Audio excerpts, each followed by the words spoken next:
एक फकीर था, एक गांव में एक मियाँ थे, अल्लाह वाले थे।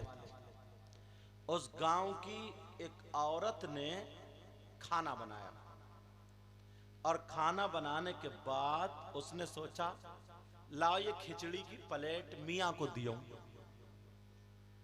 अब वो मियाँ के पास ले गई, कहा मियाँ फातिहा पढ़ के इसको खा लो। अब मियाँ ने हाथ उठाए, दुआ करी, आधी प्लेट खा गए और आधी प्लेट खाने के बाद बोले जा, एक मेरा भाई नदी के उस पार बैठा हुआ है, आधी प्लेट उसे दिया। बोली मियाँ इतना पानी आ रहा, नदी में ऐला है, मैं कैसे उतर के जाऊं, मेरी हिम्मत नहीं है। तो बोले जा, उससे कह देना कि उस मियाँ ने भेजा है,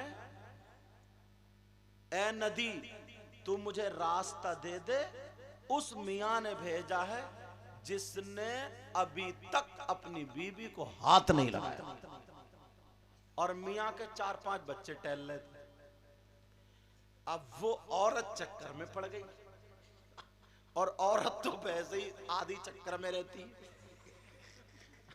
मेरी बात समझ रहे हो? आज मैं औरतों में बोल नहीं रहा हूं, लेकिन बीच बीच बात आ जाती है तो कह देता हूं। अब वो चक्कर में पड़ गई, यार इतना बड़ा झूठा मियाँ कह रहा कि जिसने बीबी को हाथ नहीं लगा, मगर चली गई। बोली जा जा।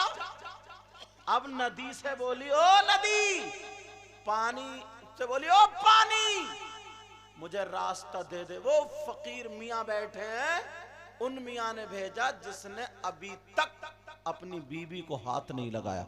नदी रुक गई, रास्ता बन गया और औरत नदी में को चल के चली गई, पार चली गई, मगर दिल में वही, यार बच्चे, वो मियाँ और ये नदी और ये पानी। अब औरत है चक्कर में, एक तो वैसे ही चक्कर में, औरत परेशान। उसने फकीर को दे दी, उन्होंने भी आधी खिचड़ी की प्लेट पूरी साफ कर दी। बोले जा। बोली मियाँ मैं कैसे जाऊं, अब मैं कैसे जाऊं, नदी में तो पानी है। बोले अच्छा उधर से कैसे आई थी? कहा था मियाँ बताइयो मत, मेरा झूठ चल लिया, झूठ। बोले क्या बात? अरे देखो ना हमारे सामने शादी हुई है, इतने बच्चे हैं, 3-4 बच्चे टहल रहे और नदी भी कम वक्त मारी, कहना मान गई। उसने भी पानी दे दिया, उसने भी रास्ता दे दिया। उन्होंने कहा कि जिसने अपनी बीबी को हाथ नहीं लगाया। मियाँ बोले अच्छा पार उतरना चाह रही? बोले हाँ। बोले जा इस नदी से कह देना कि मुझे उस मियाँ ने भेजा जिसने अभी तक एक लुकमा खाना नहीं खाया। उसने पलट के देखा, ये तो उससे भी बड़ा झूठा। बोली कहाँ फंस गई मैं, कहाँ मारू सर, कौन से आधी प्लेट मेरे सामने खा गया ये। मगर तुम फकीरों के भी नहीं समझ पाओगे, इसलिए तो मैं सुना रहा हूं। अब बेचारी क्या करे, बोली कहाँ फंस गई, एक खिचड़ी प्लेट, उत्ते बच्चे, पानी, आदि ये खा गया और मेरे मुंह पे ही कह रहा जिसने अभी तक एक लुकमा नहीं खाया। जा नदी से कह दे उस मियाँ ने भेजा जिसने अभी तक एक लुकमा नहीं खाया। चली गई। पानी से बोली ओ नदी सुन रही है?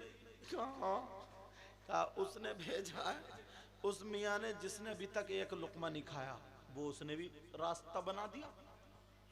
जल्दी से उतर गए और घर आके बुखार में पड़ गई। बुखार, शौहर बोला चल दवा दे, बोली नहीं बचूंगी नहीं। कहा क्यों? कहा सुनो बैठो पहले मेरी सुनो, ये दोनों मियाँ झूठे और दोनों सच्चे। कहा क्या मतलब? कहा झूठे। बोली ये बताओ बच्चे टहल रहे किसके हैं? तो बोले वो तो मियाँ के ही हैं। बोली मैं भी तो यही समझ रही हूँ। उसकी बीबी के पास गई, बोली ये बता, सच बताइए देख वरना मैं बचूंगी नहीं। कहा ये बताइए बच्चे किसके? बोली मियाँ के ही हैं। तो बोली अच्छा, तो बोली मेरी नदी ने पानी क्यों, रास्ता क्यों दे दिया? अब जब काफी परेशान हो गई, बुखार पे बुखार चढ़ रहा, बुखार पे बुखार, शौहर ने बीबी को लिया, कहने लगी मियाँ कहने लगा मियाँ मेरी बीबी को बचा लो। मियाँ मुस्कुरा करके बोले मेरा राज फाश करोगे, मेरा राज फाश करोगे? बोले हाँ। कहा यही पूछने आयो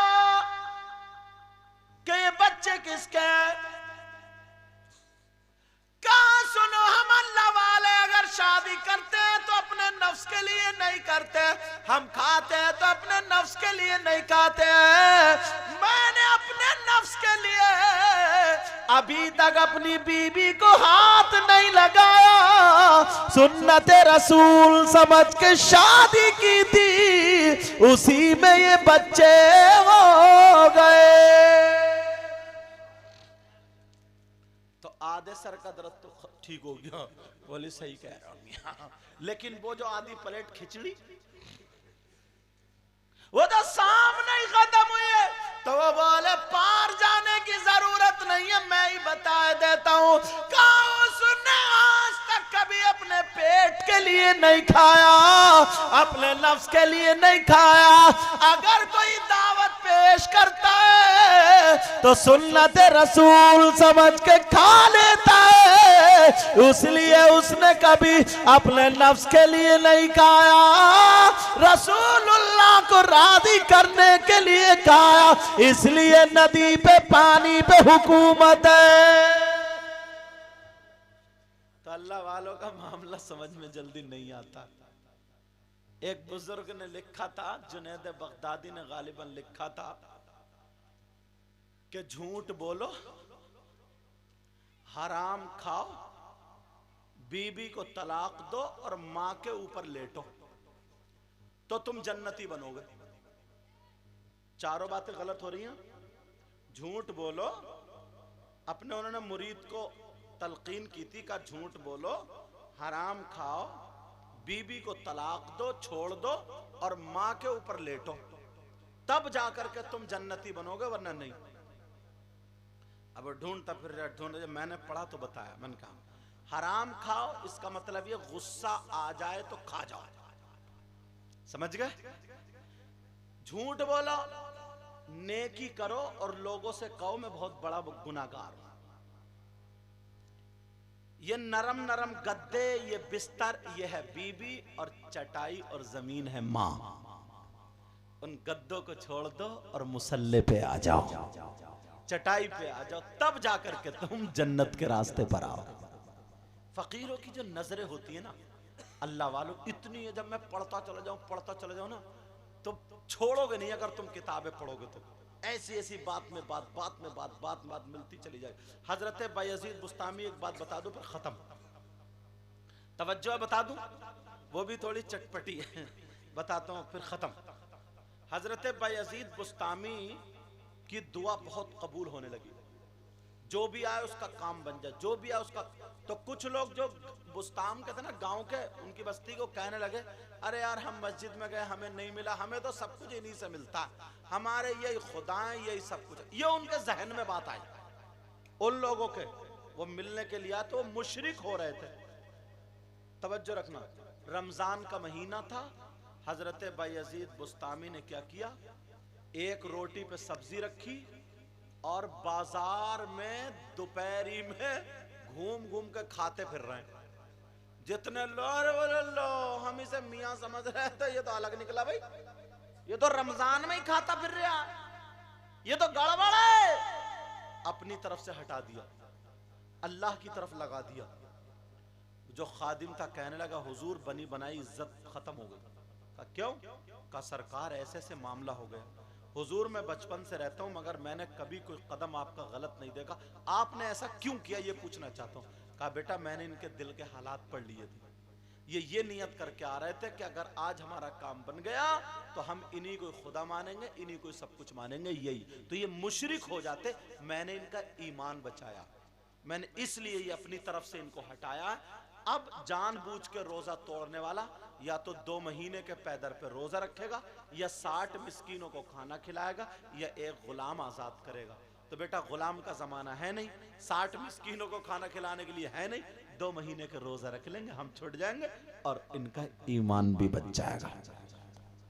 ये होते हैं अल्लाह वाले। तो अल्लाह वालों से मोहब्बत करो, बुजुर्गों से मोहब्बत करो, तुम्हारे यहाँ जो मज़ार शरीफ हैं उनसे वलियों से मोहब्बत करो, आया जाया करो। मियाँ हैं और लोग भी, इमाम साहब हैं, उलमा, सबसे, और हर बड़े की इज्जत करो, हर बड़े की इज्जत करो। हाँ, औरतों का मज़ार पे जाना जायज़ नहीं। अब ये क्या करें, इनके अल्लाह के वली हैं, हाँ हैं, ये अपने घर में मुसल्ला बिछाएं, वहीं पे नजर नियाज रखें, वहीं पे अपनी तरफ से नियाज दिलाएं, खुद पढ़ें, कुरान पढ़ें, वहीं मुसल्ला बिछा के मांगे। अल्लाह वाले को अल्लाह ने वो पावर दिया है, अगर शरीयत मुस्तफ़ा पर रह कर के मांगेंगी तो इनकी मदद घर पे ही हो जाएगी। समझ में आ रही बात? इनकी मदद घर पे ही हो जाएगी। मैं दिल से दुआएं करता हूँ। आज वलियों की बात छिड़ गई थी, मैंने सब वलियों की बातें बताई हैं। मैं दिल से दुआएं करता हूँ, मौला परवरदिगार इस बस्ती में बहारें अता फरमा दे। कमेटी वाले और जिन हजरात ने साथ दिया उनको, और पूरे गांव में हमारे हजरत को, सबको ए अल्लाह सलामत रख। और जो आसपास गांवों से आए, ए अल्लाह उनके यहाँ भी बरकतें अता फरमा दे। मेरे लिए भी दुआ करो। मैं घूमता हूँ हिंदुस्तान में, सुबह कहीं हूँ, शाम कहीं हूँ, रात में बम्बई था, आज यहाँ हूँ। अल्लाह गुरूर, तकब्बुर, घुमंड, रिया से बचाए। मेरे लिए भी दुआ क्या करो, अल्लाह मेरे भी इल्म और अमल में बरकतें अता फरमाए। मैं आपके लिए दुआ करता हूँ। मियाँ आप यहाँ रहते हैं, मज़ार शरीफ से ताल्लुक़ रखते हैं, सैयदना हज़रत अबू बकर सिद्दीक़ की औलाद में से हैं। आपकी रगों में, आपके वालिद की रगों में एक सैयदा का खून भी, दूध भी है। तो आप इन बस्ती वालों के लिए दुआएं किया करें। अगर किसी से कोई भूल चूक हो जाए करें, क्योंकि बस्ती वाले हैं, कभी कभी नादानी हो जाती है, तो माफ़ कर दिया करें। मैं भी दिल से दुआ करता हूँ, अल्लाह इनको इतना दे, इतना दे, इनकी दुनिया और आखिरत दोनों रोशन फरमा दे। कलमा शरीफ पढ़िए, ला इलाहा इल्लल्लाहु मुहम्मदुर रसूलुल्लाह व मा अलैना इल्लल बलाग। अस्सलामु अलैकुम व रहमतुल्लाहि व बरकातुहू। सलातो सलाम के लिए खड़े हो जाए।